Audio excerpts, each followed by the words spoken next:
大家好，今天是周末，我们继续这一单元，我们讲什么？推动浪的几种形态啊。第一种最常见的形态，1、2、3、4、5，这是最基本的基本型啊。然后还有哪一种啊？第二种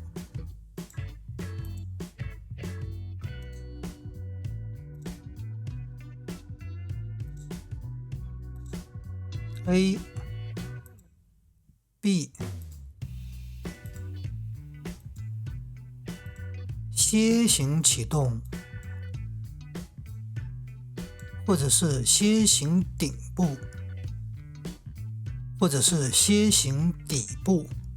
也就是说，无论是上升的推动浪还是下降的推动浪，它都是一样的啊，就是调个个就可以，基本型也是一样。那除了第二种这种楔形以外，还有什么？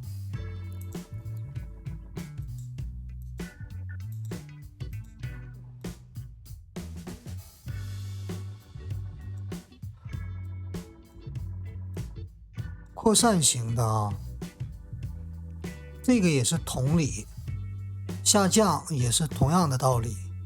最基本的推动浪也就是这三种，在这里头有什么区别？它基本型当中，第四浪的低点不能跟第一浪的高点相结合或者是越过，这个是绝对法则啊。然后还有第三浪不能是最短的浪，也就是说它可以是最长的，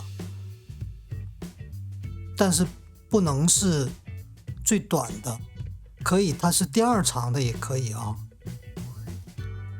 那在这种楔形当中呢，第二浪第四浪的低点跟第二浪的高点它是可以交错的啊，所以这个是用阿拉伯数字去表示1、2、3、4、5，这边是用 A、B、C、D、E 去表示，所以最基本的推动浪也就是无外乎这三种啊，这三种我们可以经常看得见，比如说我们在小的级别也可以啊，我们看15分钟线，最近的比特币，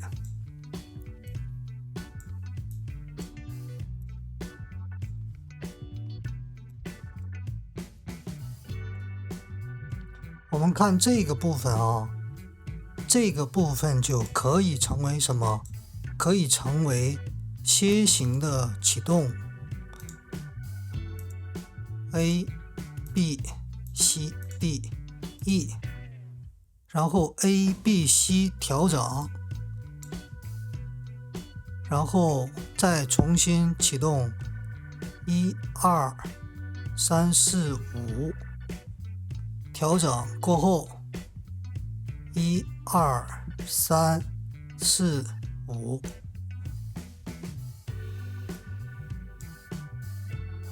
这个是楔形的启动，那么这个地方呢，它是什么？基本型。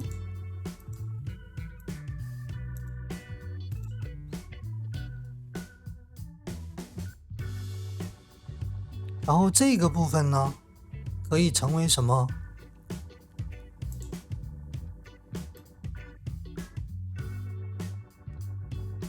楔形顶部啊。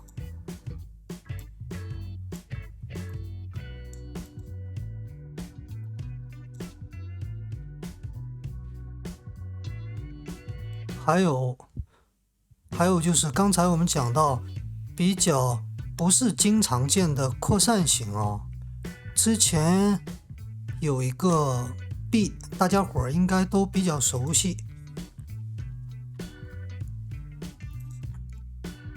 BNB，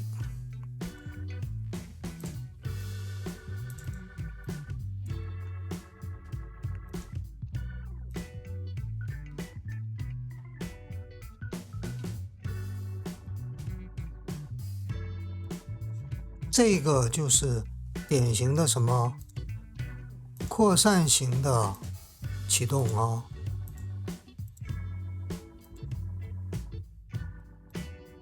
扩散型的推动浪启动，调整过后直接就怎么样了？起飞。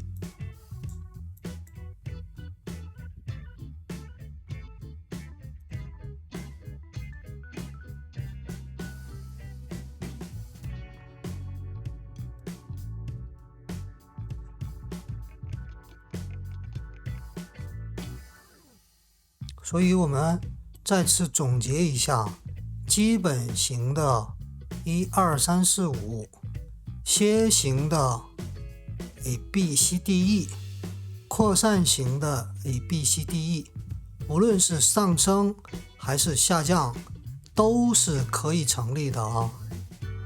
那好，这一节就讲到这儿，再见。